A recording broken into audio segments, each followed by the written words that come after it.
Bahujan Samaj party के लिए दरवाजे खुले हैं, निर्णय मायावती को लेना है, इसको आप कैसे देखते हैं? देखिए, जो गठबंधन हो गया, सीटों का बंटवारा हो गया और आपको पता होगा 25 तारीख को कार्यक्रम में शामिल भी होने में जा रहा हूं और बहुत जल्दी तारीख आ जाएंगी।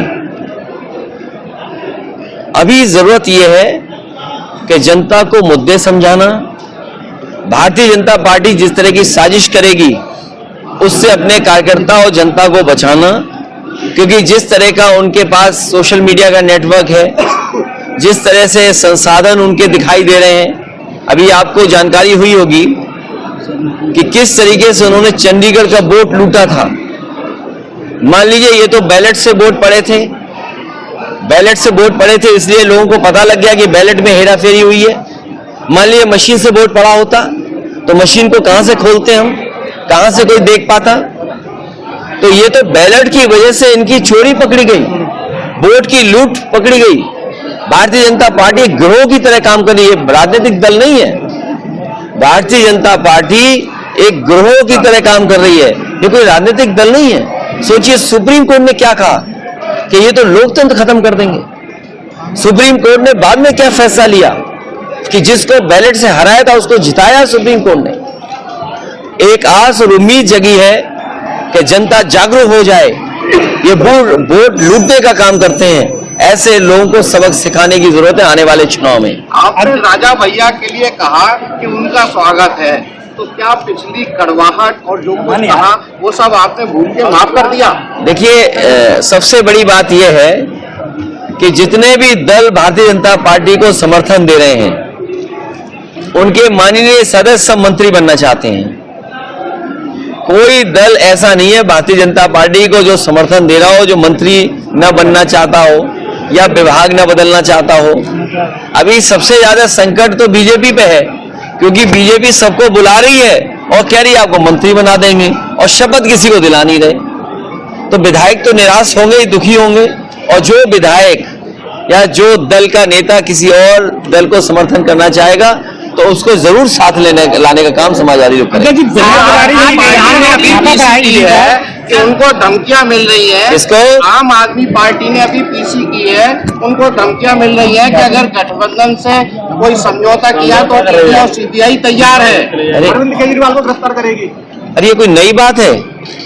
आप बताओ, आप तो पत्रकार साथी हो, आप अगर सरकार के खिलाफ कोई खबर चला देते हो तो आप पे एफआईआर दर्ज हो जाती कि नहीं हो जाती? तो ये कोई बात समझाने की और जानने की है। आप सब बात जानते हो, अगर आप भी कोई सही सच्ची खबर चला दें तो आप पे भी एफआईआर हो जाएगी नहीं हो जाएगी? आपको धमकी वाला फोन आएगा कि नहीं आएगा? एसओ साहब का फोन आएगा कि नहीं आएगा? तो जैसे पुलिस है यहाँ वैसे ही विभाग ईडी है।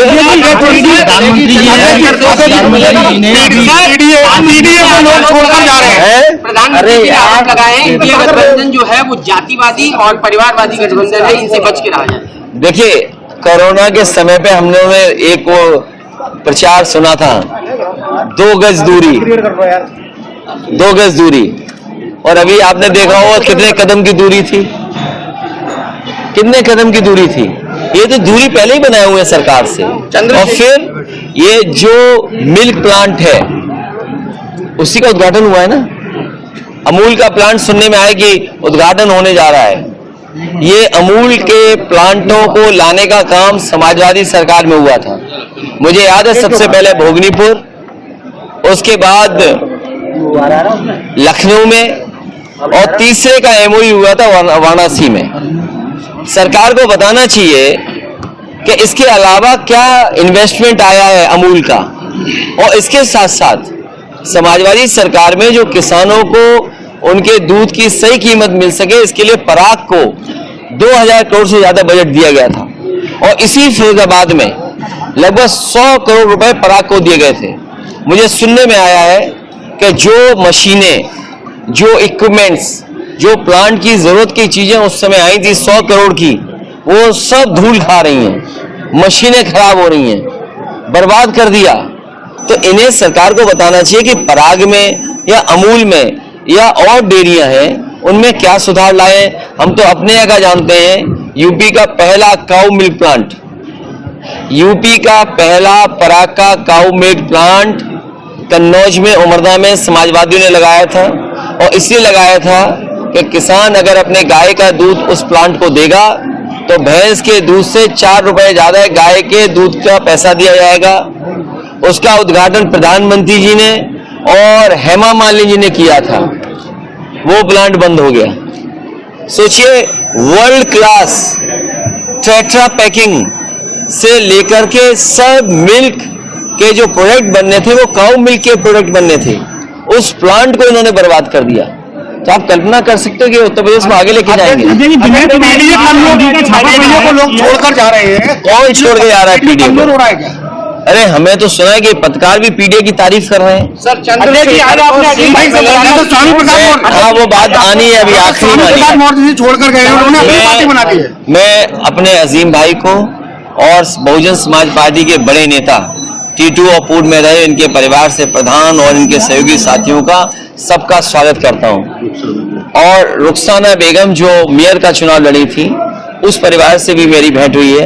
वो भी आज समाजवादी पार्टी में शामिल हो रहे हैं और मदद करने के लिए उन्होंने आह्वान किया है।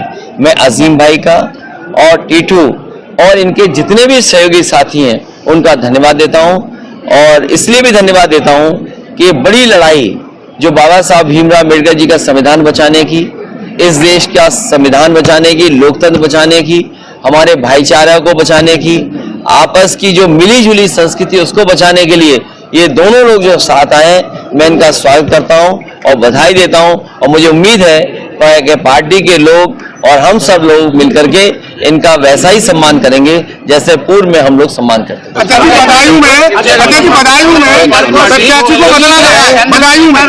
चंद्रशेखर को सीट मिलेगी क्या? नहीं, आप किस चैनल के हैं वो बता दो। मैं आज तक का हूँ। तो आज तक को क्या चिंता है किसको सीट मिलेगी? मैं पूछ रहा हूँ आपका, मेरा सवाल है। अरे आज तक वालों को तो खबर चलानी होगी ना, ब्रेकिंग न्यूज। तो जब ब्रेकिंग न्यूज चलेगी तो बता देंगे आपको। बदायूं की बदले रहे हैं, क्या बात? हम लोग बदायूं में 85 कमजोर हुए क्या? कौन कमजोर हुआ? जो पहले जैसे शिवपाल जी का चेहरा। नहीं, देखिए ऐसा है, ये पार्टी की रणनीति है। आपको सवाल ये पूछना चाहिए कि भारतीय जनता पार्टी 80 के 80 लोगों की सीट को बदलना चाहती है, जिसमें एक बदले जाएंगे, अपनी सीट बदलना चाहते हैं और सबकी टिकट कटने जा रही है। आपको पता है फिरोजाबाद की टिकट कटने जा रही है भाजपा की? पता है? तो फिर कमजोर है क्या वो? इसका मतलब मैदान छोड़ के जा रहे हैं। आगरा की टिकट बदलने जा रही है, ये पता है आपको? देखिए सब पता है इनको। देखिए इसका मतलब ये है, इसका मतलब ये है कि आप सब जानते हो कि भारतीय जनता पार्टी के एक के अलावा सबकी टिकट कटने जा रही हैं, जो मैं समझ सकता हूं आप लोगों से, क्योंकि आसपास सब आप जानते हो, पत्रकार हो, आपस में परिचय रखते हैं, चर्चा करते हैं, तो आपको खुद पता है कि भारतीय जनता पार्टी सबकी टिकट काटने जा रही है एक के सिवा, और वो भी अपनी सीट बदलना चाहते हैं। क्या समाजवादी पार्टी और इंडिया गठबंधन 80 के 80 सीट जीतता है तो क्या समाजवादी पार्टी प्रधानमंत्री पर दावत होगी? अच्छा, आपको क्यों चिंता है इस बात की?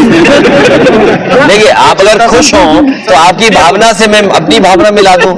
आज आप जिले में भ्रमण पर आए हैं, आज का क्या उद्देश्य है? आज का उद्देश्य है कि अजीम भाई समाजवादी पार्टी में आ गए, टीटू भाई समाजवादी पार्टी में आ गए, रुखसाना बेगम जी समाजवादी पार्टी में, और बहुजन समाज पार्टी के जो पार्षद जीते और कुछ निर्दलीय पार्षद वो सब समाजवादी पार्टी में आए। तो इससे खुशी की बात क्या हो सकती है? और दूसरा, चंचल जी के इस कार्यक्रम में शामिल हो रहे हैं हम लोग। अध्यक्ष जी, क्या फिरोजाबाद की सीट कहीं फेरबदल हो सकता है? जैसे अजीम भाई भी शामिल हुए हैं, क्या फिरोजाबाद की सीट में कहीं फेरबदल? तुम्हारा चैनल चल नहीं रहा आजकल क्या? तुम्हारा चैनल नहीं चल रहा, जाओ। भाजपा साम दाम दंड अपनाने वाली पार्टी है। 2024 के चुनाव में आप अपनी नैया कैसे पार करेंगे? देखिए, भाजपा एक्सपोज है, और एक्सपोज इसलिए है कि आप सरसों का तेल की कीमत पता कर लो, आप दाल की कीमत पता कर लो, चीनी की कीमत पता कर लो, और जो दावा कर रही सरकार कि हम दुनिया के 5वीं अर्थव्यवस्था बन गए हैं, वो 80 करोड़ लोगों को राशन खिला रही है। ये सोचिए आप, और किसान की किसी भी फसल की कीमत नहीं दे पा रही। ये सरकार सदन में कहती थी कि हम आलू खरीदेंगे। अरे आप तो आलू बेल्ट के लोग हैं, अगर एक भी आलू खरीदा हो तो बता दो आप। और फिर जो नमक फ्री दिया था इन्होंने राशन में, बताओ आज नमक की कीमत क्या हो गई। तो ये जो सवाल है उसका जवाब भारतीय जनता पार्टी पर नहीं है। और इतने नौजवान जो बेरोजगार घूम रहे हैं, जिनके पास नौकरी नहीं है, नौकरी तो है ही नहीं, रोजगार नहीं है और न कोई निवेश किया है बड़ा। जो यहाँ कारोबार था, मान लीजिए कांच का, चूड़ी का या और जो कारोबार था, कुछ लोगों को तो लाभ पहुंचा रही है सरकार, लेकिन उससे सब बर्बाद हो रहे हैं। कुछ लोग हमारे जो मजदूर हैं, उनका जीवन यापन क्या हो रहा है बताइए सरकार में। तो जो मजदूर है उसके लिए सरकार ने क्या किया, जो छोटे कारोबारी हैं उसके लिए क्या किया, किसान के लिए क्या किया, नौजवान के लिए क्या किया। और व्यापारियों को जीएसटी के छापे दिए, जीएसटी के और तमाम छापे वो अपने कागज में उलझे हुए हैं। अध्यक्ष, केवल लास्ट सवाल के बारे में समाजवादी पार्टी के बड़े पदाधिकारियों का ईडी का छापा पड़ा है। गठबंधन को जो 17 सीटें दी हैं उस पर और मंथन होगा क्या? देखिए, एक साथी जो पूछ रहा है ईडी का छापा, सीबीआई का छापा, ये जैसे आपकी थाने की पुलिस होती है वैसे ही वो लोग हैं। तो इससे एक लाभ तो होता है कि आपके कागज ठीक हो जाते हैं। तो ये आपके कागज ठीक करने आ रही है, एजेंसी जो आ रही हैं वो कागज ठीक करने आ रही हैं। और इससे बड़ा सवाल आपको ये पूछना चाहिए, ये आपको उलझा के रखी बीजेपी, क्योंकि ये पत्रकार साथी ने सवाल अच्छा पूछा है। सबसे बड़ा सवाल ये है कि 10 लाख करोड़ बड़े बड़े उद्योगपतियों का इन्होंने कर्ज माफ किया है। 10 लाख करोड़ का कर्ज माफ किया है और देश के बड़े बड़े उद्योगपतियों को लोन कितना दिया है आप सोचिए। ये जो महंगाई है, जो नौकरी नहीं है, रोजगार नहीं है, उसका कारण एक ये भी है कि 10 लाख करोड़ तो इन्होंने उद्योगपतियों को कर्ज माफ कर दिया। और जो पैसा किसान, गरीब और नौजवान के लिए नौकरी के लिए खर्च होना था, वो पैसा उन्होंने उद्योगपतियों को दे दिया लोन। तो अगर देश के उद्योगपति सब पैसा लोन में ले लेंगे और उन्हीं का कर्ज माफ हो जाएगा, तो हमारे किसान को, नौजवान का भला कैसे होगा। तो आपको उलझाने के लिए, विपक्ष को डराने के लिए, विपक्ष अपनी आवाज न उठाए उसके लिए ईडी।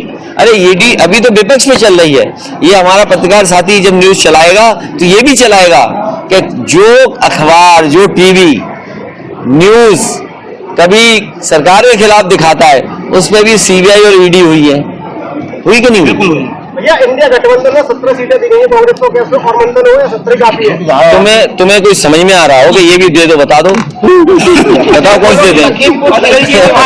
अरे नहीं, तुम बताओ कोई समझ में आ रही हो कि ये और दे दे। नहीं, ये ना समझ में आ रही हो, ये समझ में आ रही हो कि 2 वापस ले लो, बताओ कौन सी ले लें, कौन सी वापस ले लें बताओ। लखीमपुर खीरी के लिए बार बार कांग्रेस कह रही है ये सीट हमको मिलनी चाहिए। ये कोई चर्चा नहीं है, सब बातचीत हो चुकी है। और देखिए, इतने दिनों जो बातचीत हुई है तभी ये फैसला लिए। और हम तो अभी भी देखिए बहुत लिबरल है समाजवादी पार्टी कि भाई प्रत्याशी ऐसा हो जीतने वाला, प्रत्याशी ऐसा हो जो बीजेपी से मुकाबला कर ले। हमें सवाल ये नहीं कि संख्या क्या हो या वो हमारी गिनती कैसे आगे पीछे हो, लेकिन कम से कम जीतने वाला जो हो, चाहे हमारी पार्टी से लड़े या गठबंधन का लड़े, ऐसा हो जो बीजेपी का मुकाबला कर ले। मोदी की गारंटी मोदी जी कह रहे हैं 400, मोदी मतलब 400 गारंटी। देखिए, अच्छा ये बताओ, कोई गारंटी चल रही है? आप बताओ नमक की कीमत क्या है, कोई गारंटी है नमक की कीमत का? डीजल पेट्रोल की कोई कीमत की गारंटी है? ये गारंटी केवल घंटी है, गारंटी नहीं है ये। जैसे आपने ताली और थाली बजाई थी वैसे ये घंटी है। आप ही बताइए, गारंटी नौकरी की क्यों नहीं है, गारंटी रोजगार की क्यों नहीं है, और गारंटी महंगाई कम करने की क्यों नहीं है। चलिए, पत्रकार साहब धन्यवाद।